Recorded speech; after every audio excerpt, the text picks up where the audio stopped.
here at NPR's national offices with NPR's Andy Carvin, talking about Crisis Camp DC. Hi, everyone. So how's it been going, Andy? What's happening? Crazy day. We've got at least 150 people here at NPR headquarters in DC working on, I don't know, maybe a dozen or so projects. In many ways, it's a continuation of the work we started last week at the Sunlight Foundation's offices, but a number of projects have also just started here, some rather spontaneously and unplanned until the right people showed up.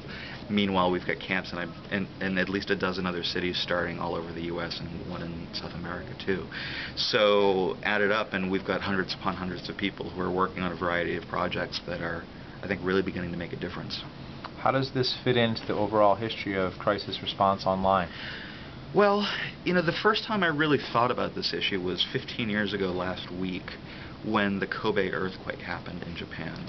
One of the worst earthquakes the Japanese had experienced in generations.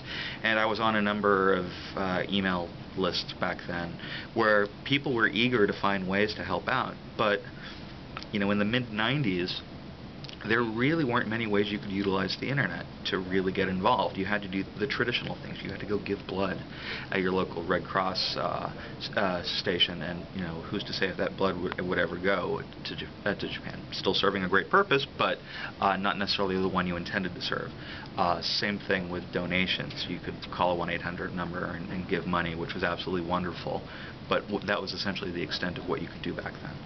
Fast forward the next 10 years and the internet begins to advance. It's no longer a place where the only conversations take place on email lists. It's now a place where you've got blogs and some of the early social networks and other tools that make it possible to collaborate with each other. So when the tsunami happens in late 2004, listservs as well as blogs this time around have made it possible for people to collaborate and do round-the-clock citizen journalism from all across South Asia, as well as create one of the very first disaster wikis in response to a crisis. Since then, there's been a number of iterations where people have used these tools to respond to a crisis. Katrina, it was the same thing. Blogs and email lists and wikis, as well as the creation of a basic format to collect missing persons information, something that was called People Finder, with thousands of volunteers going to collect this data from blogs and news sites and other places where people were just writing in, you know, plain English information about their lost loved ones. So as the internet's matured, with each step, the tools have gotten a little more advanced. Fast forward to 2008, you've got Hurricane Gustav, and you've got do-it-yourself social networking tools like Ning, which made it possible for us to create the Hurricane Information Center and HurricaneWiki.org.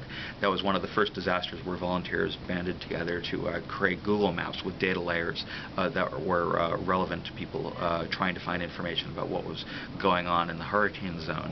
And in many ways, Crisis Camp was a response to that series of projects because folks like Andrew Turner and Heather Blanchard were involved back then, and so when they hosted Crisis Camp less than a year ago in 2009, it was really starting to think about how do we interact with governments, NGOs, and other entities while volunteers take advantage of these tools as well and do something that's not redundant and not working at cross purposes.